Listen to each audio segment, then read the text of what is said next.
Hola, soy Mario Maldonado, esto es El Noticeo, hoy es jueves 22 de febrero y aquí les presento la información más importante de las finanzas, la economía, los negocios y la política. Al cierre de 2023, la economía de México avanzó 3.2%, con lo que superó el pronóstico del gobierno federal de 3%, pero se mantuvo por debajo de las previsiones más optimistas de los analistas que esperaban un alza de hasta 3.7%. En enero del 2024, la economía de México registró un crecimiento de 0.14%, luego de 3 meses consecutivos con caídas. Cerró con una desaceleración la economía mexicana en el 2023 y repuntó de nueva cuenta en enero del 2024.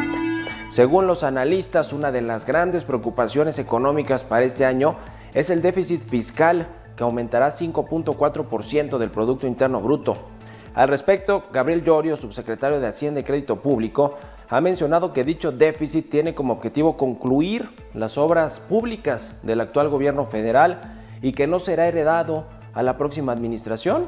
Reiteró que no se trata de un déficit estructural permanente, sino de un gasto extraordinario y se reducirá en cuanto concluyan las obras prioritarias del gobierno del presidente López Obrador. Para este año el panorama de crecimiento para México es menos alentador. Se proyecta un alza de entre 1.3 y 3%, con una media de 2.3%. La Secretaría de Hacienda tiene proyectado el crecimiento económico entre 2.5 y 3.5%. Para el gobierno federal, una de las evidencias de la estabilidad económica del país es su capacidad para atraer inversiones extranjeras. Según los datos de la Secretaría de Economía, México alcanzó una cifra récord de inversión extranjera en el 2023, cerca de 36,000 millones de dólares, lo que representó un crecimiento de 27% respecto de los 28,416 millones de un año antes.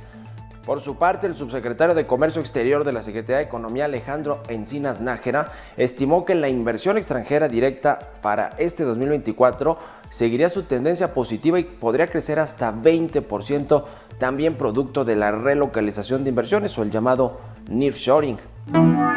Sobre las remesas, en 2023 alcanzaron un monto histórico, pero quedaron debajo de lo estimado por los analistas.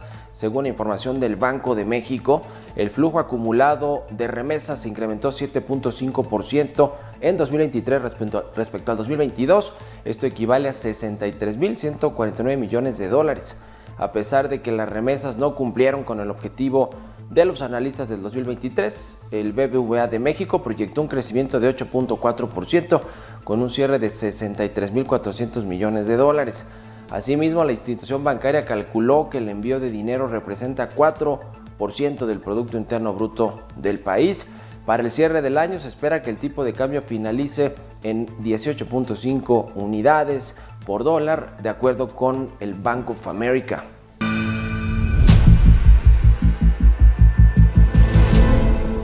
Emilio Lozoya Austin, el exdirector general de Petróleos Mexicanos, en la primera mitad del gobierno pasado, el de Enrique Peña Nieto, salió esta semana del reclusorio norte después de 2 años de haber estado en una prisión preventiva. Esto luego de que había sido extraditado de España a México con una facilidad de la Fiscalía General de la República para mantenerlo en una especie de prisión domiciliaria o en una especie de libertad condicionada, a pesar de que se le acusaban de varios delitos, casos como el de agronitrogenados, el de Odebrecht y también otras adquisiciones y ventas de activos de Pemex que fueron registradas por la Auditoría Superior de la Federación en un principio. Lo mismo vuelos de aviones y helicópteros privados de Pemex a las casas de Lozoya en México, en Ixtapa, en el extranjero. Es decir, estaba Emilio Lozoya con una investigación desde el sexenio pasado de Enrique Peña Nieto. Luis Videgaray lo mandó a investigar y después llegó a un acuerdo con la Fiscalía General de la República, lo extraditaron de España a México, llegó con todos los beneficios que puede llegar a alguien que es perseguido por la justicia, se fue a su casa, luego lo encontraron en un restaurante de estos de lujo y ahí comenzó la mala suerte de Emilio Lozoya. Fue la fiscalía por él, un juez les concedió la prisión preventiva oficiosa para el exdirector de Pemex y así pasó 2 años en los que el juicio ha sido un auténtico desastre. Primero, porque la Fiscalía le pidió a Lozoya una declaración y en esa declaración involucró a más de 70 personas, entre ellos 3 expresidentes, Carlos Salinas de Gortari, Felipe Calderón y Enrique Peña Nieto, a una cantidad de legisladores que votaron y aprobaron la reforma energética del sexenio pasado y a otros funcionarios públicos como su ex amigo Luis Videgaray, el exsecretario de Hacienda de Peña Nieto y después canciller de México. ¿Por qué? Pues porque consideraba que él había sido instrumentalizado. Esa fue la palabra que utilizó para que le creyeran en la Fiscalía, que fue Peña Nieto, Luis Videgaray y otros altos funcionarios del sexenio anterior quienes le dijeron que tenía que adquirir esta planta de agronitrogenados, Alonso Ancira, quienes le dijeron que tenía que recibir dinero de Odebrecht para supuestamente financiar la campaña de Enrique Peña Nieto. Ese dinero finalmente terminó en las cuentas de Emilio Lozoya, terminó en las cuentas de su familia. No fue hasta que presionó la Fiscalía a su familia, a su mamá, a su hermana y a su exesposa que Emilio Lozoya se tuvo que entregar.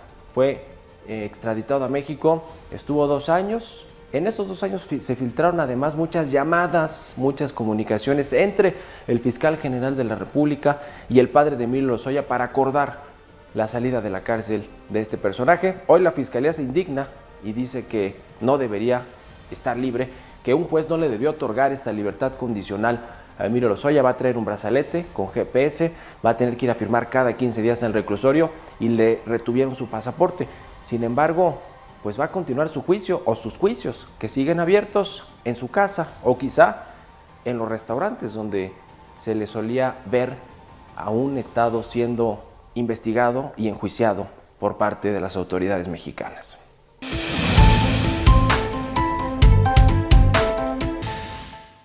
Vamos ahora con Paulina Laborí con los temas más importantes que marcaron la agenda de esta semana. Gracias, Mario. Comenzamos con la información. El índice nacional de precios al consumidor de la primera quincena de febrero disminuyó 0.10% desde un 0.49% registrado previamente. El índice subyacente también retrocedió 0.24%, cifra por debajo de lo esperado por el mercado. Con ello, la inflación anual se ubicó en 4.45%. El pasado lunes falleció Carlos Ursúa, quien fuera secretario de Hacienda del presidente Andrés Manuel López Obrador al inicio de su mandato. Recientemente, Ursúa se había unido como asesor al equipo de la candidata presidencial opositora, Xóchitl Gálvez. Luego de más de 2 años de dar a conocer su intención de salir al mercado bursátil, Globcash comenzó a cotizar esta semana en la Bolsa Institucional de Valores. El listado se hizo sin una oferta pública inicial, pese a que la emisión de acciones era el plan original de la compañía. Durante el 2023, el mercado bursátil nacional registró un crecimiento histórico al agregar 3.045.771 nuevas cuentas, para cerrar el año con más de 8 millones de clientes. Esto equivale a un avance superior a 61% respecto a las más de 4 millones de cuentas registradas en el 2022. Las Águilas del América aterrizaron de manera exitosa en la Bolsa Mexicana de Valores. En su primer día de cotización, los títulos del club acumularon una apreciación de 160.7% y a la fecha han avanzado 171.30%. Las Águilas no solo hicieron historia al ser el primer equipo del fútbol nacional en entrar al mercado bursátil, sino además se convirtieron en el lanzamiento más exitoso después de una escisión. El titular de la Secretaría de Turismo, Miguel Torruco, presentó el Tianguis Turístico 2025 que se realizará en Baja California. Será la primera ocasión que el estado al norte del país funcione como anfitrión del evento y se prevé una derrama económica cercana a los 1.300 millones de pesos. Hasta aquí con la información más importante de la semana, Mario. Regreso contigo.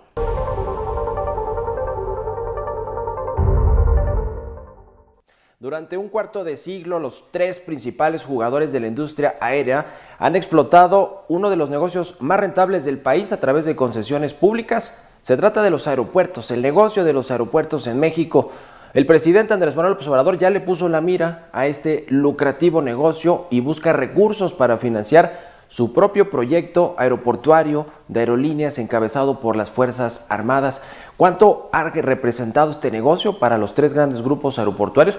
¿Quiénes son los inversionistas que se han beneficiado de todas esas, de esos flujos de recursos por haber tenido tantos años las concesiones aeroportuarias? ¿Y qué es lo que quiere el presidente? ¿Cuánto dinero quiere de este lucrativo negocio? Vea este reportaje especial de mis compañeros Raúl Linares y Mario Gámez. Durante un cuarto de siglo, un grupo de empresarios ha explotado uno de los negocios más rentables del país, el de los aeropuertos. Desde la administración de Ernesto Zedillo, ningún presidente intentó o no pudo regular las ganancias de los operadores de aeropuertos Azur, OMA y GAP.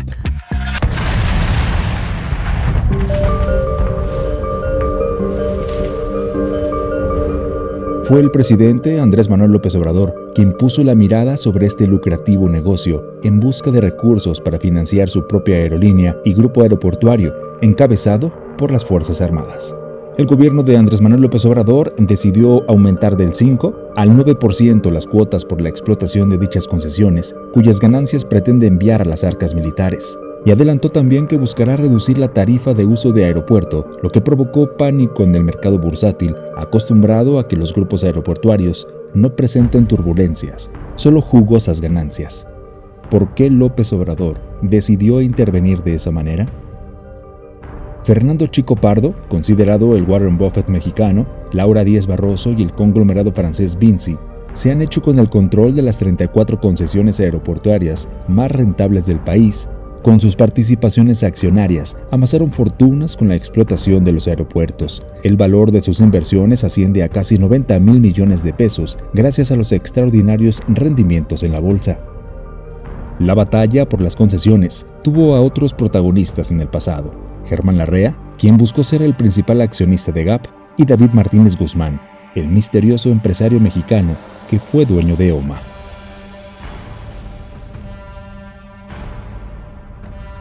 Desde su privatización, la rentabilidad de los grupos aeroportuarios es innegable. Poseen el 43.59% de los 78 aeropuertos que existen en el país y concentran el 65.34% de las operaciones aéreas nacionales.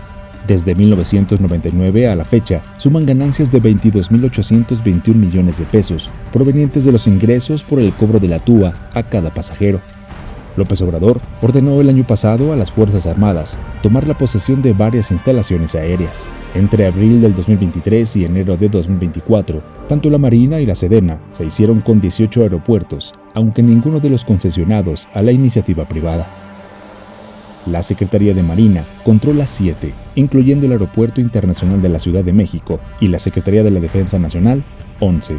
Entre estos, el nuevo Aeropuerto Internacional de Tulum, con el que el gobierno busca quitarle pasajeros al aeropuerto de Cancún, la joya de la corona de las concesiones privadas del país.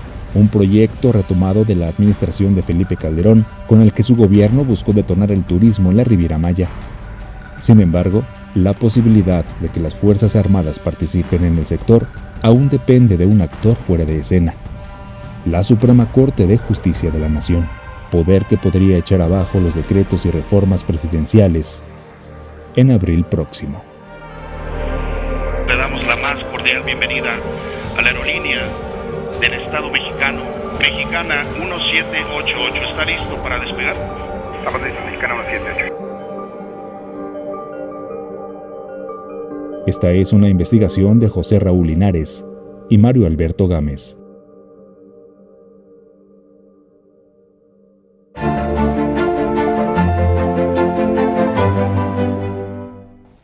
Y bueno, me da mucho gusto que nos acompañe hoy aquí en el noticiero el subsecretario de Hacienda y Crédito Público, Gabriel Llorio. Muchos temas que hay que hablar en términos económicos, financieros del país. Bienvenido, Gabriel, ¿cómo estás? Muy bien, muchas gracias, Mario, por invitarme. Qué gusto tenerte aquí con nosotros en el programa. Y bueno, pues a ver, se está acabando casi el sexenio, estamos en el último año de gobierno, ya se entregó el paquete económico que está funcionando para este 2024. De entrada te quisiera hacer esta pregunta porque en algún momento tú comentaste, a ver, México está creciendo en los últimos 2 años de forma arriba del promedio que ha crecido México históricamente, pero si hacemos la fotografía del sexenio, ¿cuál es tu idea de qué pasó en términos económicos en todo el sexenio? Bueno, yo lo pondría en tal vez 2 o 3 dimensiones. Algo que creo que es muy importante es poner en contexto el crecimiento de estos 6 años. Es un crecimiento que fue impactado en 2020 por la más grande crisis que hemos vivido probablemente en los últimos tal vez 80, 90 años. Fue una crisis económica y una crisis de salud, ¿no? El famoso la COVID. pandemia, sí. Impactó a todo el mundo, fue un choque externo, es lo que se considera, ¿no? Un choque externo que pues nos obligó a cerrar nuestra economía y tuvimos una caída del menos 8.2. Por eso yo siempre he hablado que después del COVID, México, de hecho durante COVID se realizaron varias reformas, varios cambios de ley, muchos tuvieron que ver con el mercado laboral. Y lo que ahora estamos viendo, creo yo, es ya la materialización de esas reformas. Se está viendo en el mercado laboral cómo está creciendo el empleo, el desempleo en niveles mínimos, los ingresos de las familias han crecido, el salario mínimo se ha recuperado. Y uno de los resultados, creo, más importantes es que estábamos creciendo entre el 3 y el 4%, que es por arriba del promedio o del PIB potencial que se había observado de manera histórica. Creo que tiene que ver con la transformación de los fundamentales económicos y eso es un poco, creo, en lo que la administración se centró. Para el 2024 estamos esperando un crecimiento de entre el 2.5 y 3.5, es lo que pusimos en el marco macroeconómico. Y con la información que estamos viendo a final del año y la de enero, parece que todavía estamos en línea.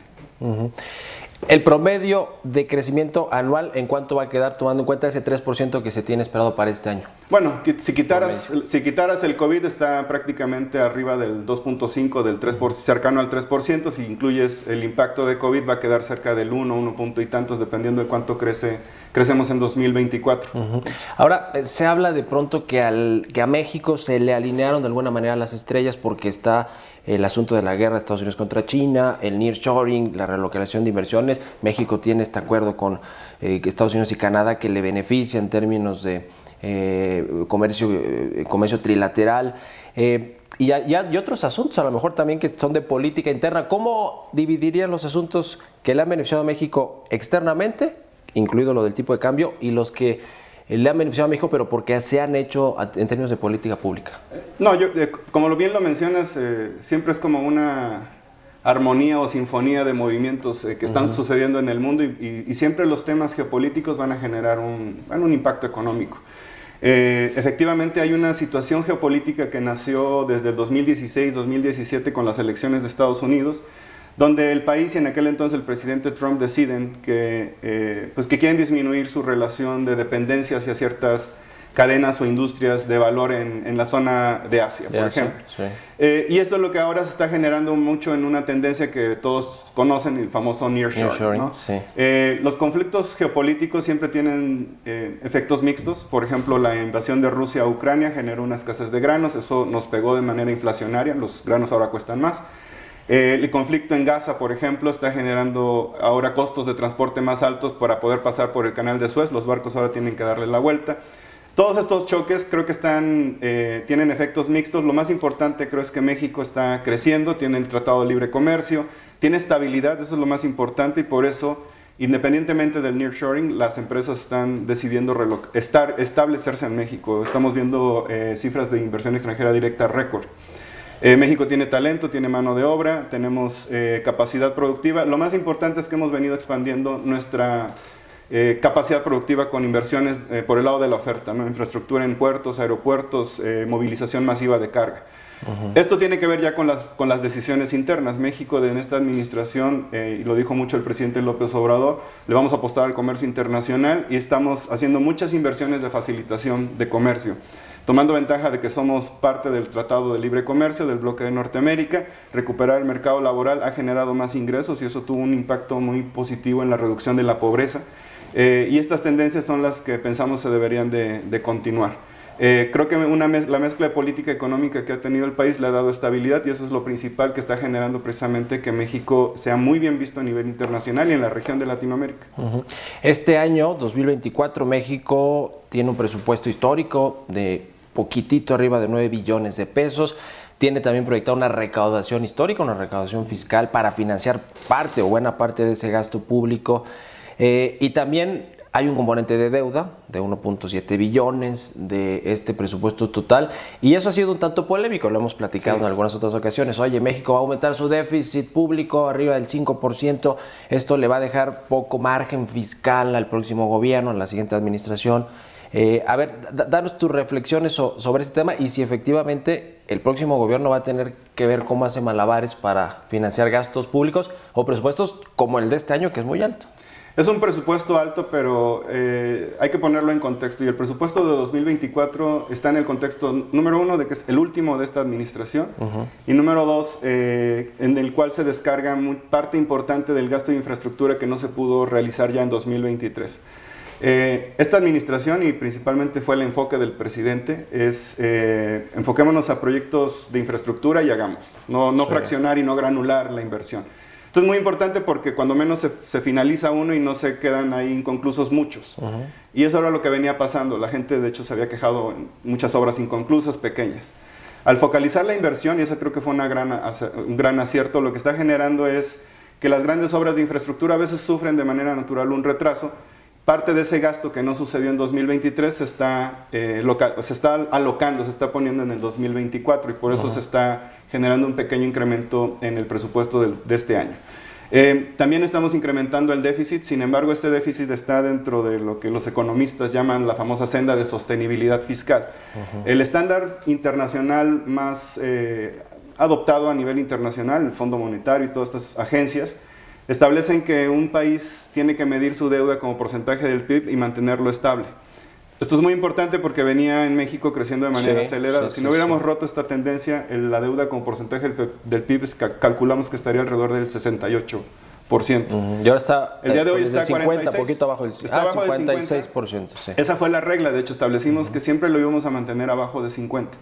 Actualmente está en 46 y con el paquete económico que además ha sido impactado por inflación, por eso las cifras nominales crecen, lo que estamos viendo es que el endeudamiento se va a mantener estable y de hecho en la senda decreciente que siempre hemos estado. Cuando presentamos el paquete sé que fue muy polémico, pero el mercado reaccionó bastante bien, de hecho el peso tuvo una pequeña apreciación, hubo movimientos laterales, las tasas no se movieron. Y cuando hemos salido al mercado a levantar deuda, hacer emisión de bonos gubernamentales, sostenibles o no, han tenido muy buena demanda y hemos tenido tasas más bajas. Esto quiere decir que se está percibiendo de manera muy positiva a México y no se leyó el paquete como un evento que generara un tema de insostenibilidad. Como un endeudamiento irresponsable. Exactamente. ¿No? A ver, déjame ponértelo de esta manera sobre ese asunto del déficit público y el endeudamiento. Las calificadoras, que por cierto Moody's recientemente le puso la calificación o la ratificó la BBB para México con perspectiva estable, le ponen más atención a este asunto del porcentaje de la razón deuda PIB, que es el 46%, poquitito más, que al déficit fiscal porque es de una sola vez para este año. Es decir, ¿qué es lo que están viendo las calificadoras y los inversionistas respecto de este asunto de la deuda? No, los ven cosas distintas. Las calificadoras lo que se enfocan de manera inmediata es la capacidad de repago de la deuda, es lo que miden. Luego ven otros elementos cuantitativos que pueden subir o bajar la calificación. Entonces lo que está viendo las calificadoras es que México tiene una perspectiva estable, es más importante de hecho la perspectiva que el nivel, porque no va a haber variabilidad ya en la calificación, que estamos pagando nuestra deuda, la estamos pagando bien y no hay una perspectiva de que exista un evento por la cual pudiéramos no hacerlo, no cumplir con nuestros compromisos. Eso está descartado y no lo están viendo. Los inversionistas, ¿qué están viendo? Es un déficit controlado, la deuda una de las más bajas comparado con economías emergentes, con quien usualmente nos comparan, o un país en la región de Latinoamérica donde también Latinoamérica tomó mucha deuda. México no lo hizo durante la pandemia. Y también las economías avanzadas, solo que tienen mayor capacidad de repago. Los inversionistas que están viendo es un país que es emergente, que tiene estabilidad, tanto política como social y económica. Dos instituciones, creo yo, que están llevando la política fiscal y monetaria en mancuerna, eso también lo están leyendo. Un déficit de una sola vez, y eso significa que en los siguientes años la siguiente administración va a poder tomar decisiones de consolidación fiscal, van a tener ese margen de maniobra y esa flexibilidad. Y es prácticamente una de las razones por las cuales inversionistas financieros están demandando instrumentos del gobierno mexicano, pero también inversionistas del sector real se quieren establecer en México. Y eso es lo que se está observando. Digo, es muy interesante aquí porque el subsecretario Gabriel Llorio es de alguna manera quien ha liderado todo este asunto de qué hace México con salir o no a los mercados, a los bonos, a refinanciar. Digamos, tú sabemos que te ha tocado esa responsabilidad, más todo el sexenio, que nada sencilla ha sido. Pero te quiero plantear tres últimas preguntas. El tema de las calificaciones de México se ve bien, perspectiva estable, pero el que no se ve bien es Pemex, y Pemex está soportado, respaldado por el gobierno mexicano. Casi que los bonos, los calificadores los han puesto más que basura, bueno, en grado especulativo, con perspectiva negativa. ¿Qué hacer con Pemex? Porque le escuchas seguramente esta crítica de decir, a ver, las calificadoras en una de esas dicen, pues Pemex le contagia la calificación a México y Pemex no tiene grado de inversión. Pemex perdió el grado de inversión y eso redujo su base de inversionistas. Actualmente la decisión que tomamos es que no salgan al mercado a levantar deuda.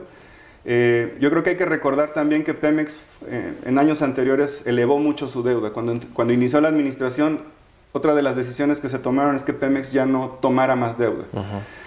Eso lo que ha generado es precisamente que tenemos que identificar una estrategia conjunta entre Pemex y la Secretaría de Hacienda para que no tengan que salir al mercado y puedan mantener el flujo de efectivo suficiente para realizar sus inversiones.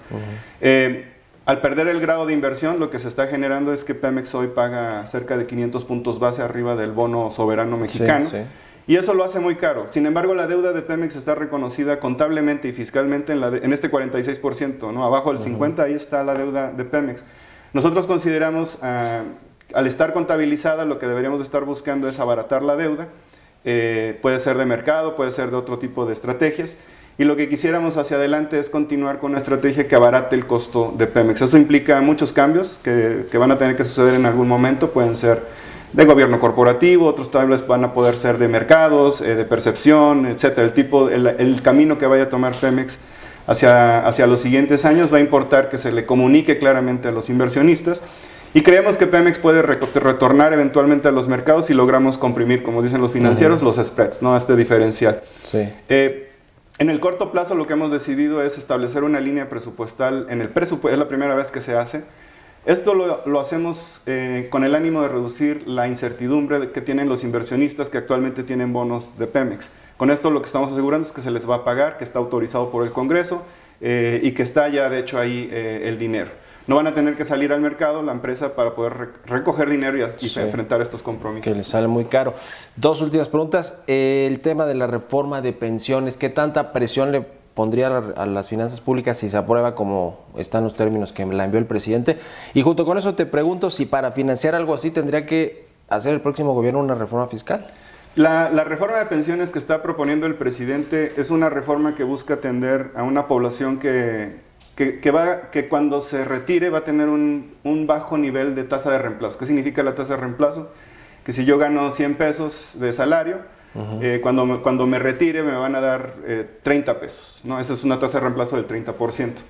La generación del 97 que cotiza en el IMSS, al ser de transición, como se le llama, tiene tasas de reemplazo muy bajas. Y esto le va a afectar su calidad de vida en la etapa de retiro. Entonces el presidente y la administración tienen una preocupación genuina por atender este tema. Lo que se ha decidido es que de manera transitoria la reforma de pensiones que ha propuesto el presidente atienda a esta población y se les asegura un salario medio. ¿Que son más o menos 9 millones de trabajadores? Más o menos, en el IMSS. Sí, en el IMSS. Exacto. Los que tienen una Afores, sí. Exacto.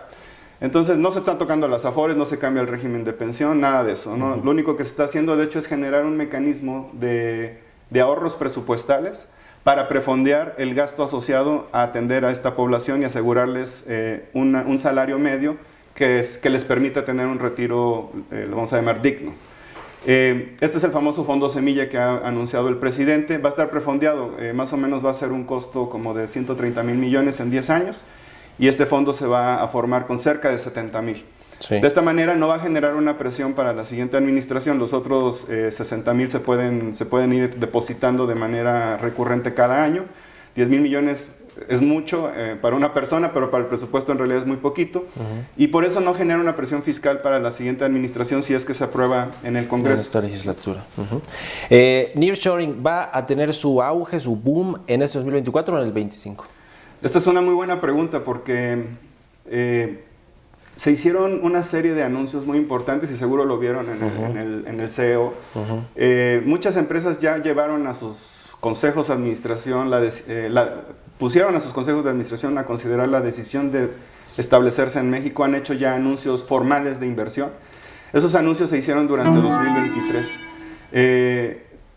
Si extrapolamos un poco eso, lo que esperaríamos es que entre el 2024 y 2025 se empiecen a materializar estos anuncios. Los anuncios suman cerca de 70,000 millones de dólares, no quiere decir que eso va a pasar en un solo año.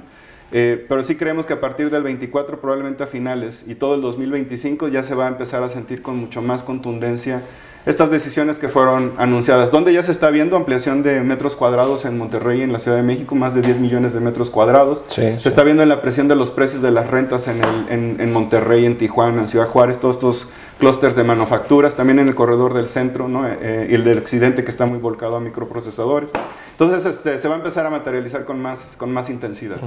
Y finalmente, Gabriel Llorio, tú has estado desde el inicio del sexenio del presidente López Obrador en la Secretaría de Hacienda. Te ha tocado trabajar con los 3 secretarios, ¿no? Con Carlos Ursúa, con Arturo Herrera y con Rogelio Ramírez de la O actualmente. Carlos Ursúa, bueno, pues lamentablemente falleció. Quiero preguntarte un poquito de eso. ¿Cómo lo recuerdas? Una remembranza de tus tiempos en la Secretaría de Hacienda con Carlos Ursúa. Con Carlos. Bueno, Carlos, tuve el honor de que pude estar en una de sus clases en el Colegio de México, en la clase de econometría. Y también tuve la oportunidad de conocerlo no solo como profesor, sino también como mi jefe. Él fue el secretario de la Ciudad de México. Mi primer trabajo, de hecho, fue en la Ciudad de México manejando la deuda. Siempre era una persona que te daba consejos. Yo creo que para un estudiante que luego anda ahí, no necesariamente sabe qué hacer, que a una persona como Carlos te dé un consejo es muy valioso, ¿no? Yo me acuerdo el primer consejo que me dio cuando entré a trabajar al gobierno fue: siempre búscate un sustituto o sustituta. Y eso es algo muy raro porque tú quieres trabajar y que no te corran, ¿no? Y tiene razón, porque dice, conforme ibas tú o conforme vas desarrollando tu carrera, pues necesitas a alguien que llegue a tu lugar. Entonces, este tipo de consejos que nadie te da, Carlos siempre te los daba. Y una característica que tenía, él es un doctor en economía, es matemático, tiene una prueba estadística publicada en una publicación de alto nivel, econométrica, una prueba de normalidad de errores. Y no le gustaba que le dijeran doctor, no le gustaba que le hablaran de usted. Entonces te decía, maestro, háblame de tú. Y él siempre te llamaba maestro, aun cuando apenas llevabas un día en la maestría. Entonces siempre lo vamos a recordar con mucho cariño. Y yo solo tengo palabras de admiración, de respeto y sobre todo de agradecimiento a Carlos Ursúa y obviamente a los otros 2 secretarios que me permitieron continuar en la Secretaría de Hacienda. Bueno. Pues bueno, en fin, Carlos Ursúa, que en paz descanse, lo dijimos en su momento, y solidaridad y nuestro pésame a sus amigos como tú y a su familia. Pues te agradezco mucho que hayas venido aquí a nuestro programa, Gabriel Llorio, subsecretario de Hacienda y Crédito Público, muy relevante, de esos subsecretarios que son imprescindibles para la Administración Pública Federal. Y pues mira, ha estado con 3 secretarios en lo que va de este sexenio. Hasta aquí la información de este jueves. Muchas gracias por habernos acompañado. Soy Mario Maldonado, director general del CIO. Los espero el próximo jueves con toda la información financiera, económica, de negocios y política. Hasta entonces.